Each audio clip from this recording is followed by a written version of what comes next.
Hello, this is Gihan Pereira.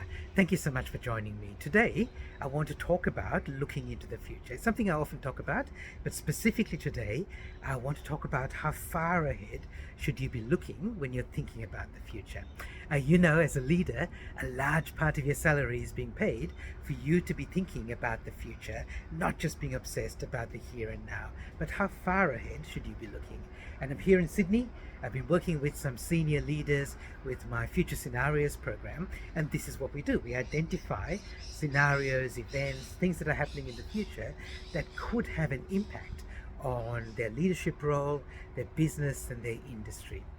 And one of the leaders in the program said to me, Gihan, look, it can feel really overwhelming when we're looking at all of these scenarios, and some of them are in the long term, and some of them are not really plausible.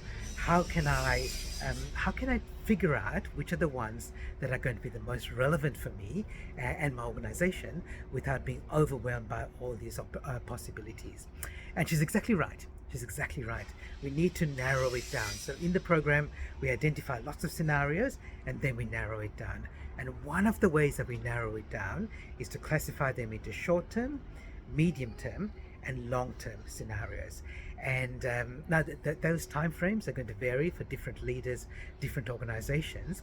I was working with one group in Western Australia, a local council, and they're saying short term is 10 years. We've already got a 10-year plan. For most organizations, short term is a lot shorter than that. It might be 1 to 3 years, and then medium term might be 3 to 5 to 10 years, and then long term is longer than that. And I reckon the sweet spot is not short term, but medium term. So as a rough rule of thumb, you can think of short term as what you've already got in your strategic plan or business plan that you've planned out. So you know where the end point is and you're pretty sure you know how to get there. Medium term is just over that horizon. And I think this is what really gives you the competitive edge. The long-term things you can probably safely ignore for the moment, but medium term is looking just over that horizon.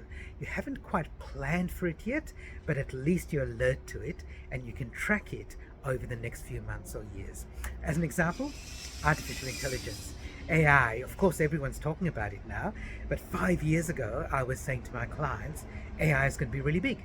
It's already happening in a lot of functions, a lot of industries, and it's going to be big in the next 5 to 10 years. Now, of course, now with the launch of ChatGPT and other public tools like this, we've reached a tipping point and it's now in the mainstream. But imagine if you had that 5-year head start where even if you weren't implementing AI in a big way, you were at least tracking it and staying alert to it. That's what I mean by medium term, giving you that competitive edge. So I'm going to be running a virtual masterclass soon where I'll share some of the techniques that I use in this Future Scenarios program. Not all of them, because we don't have the time for that, but I'm going to give you some really practical things that you can do to identify the trends and the scenarios that are going to be relevant for you in the future.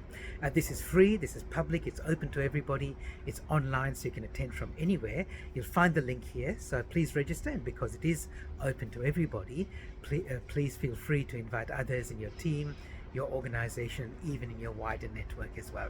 You learn some really useful things that you can put into practice straight away. So I hope you can join us. I'll see you in the future.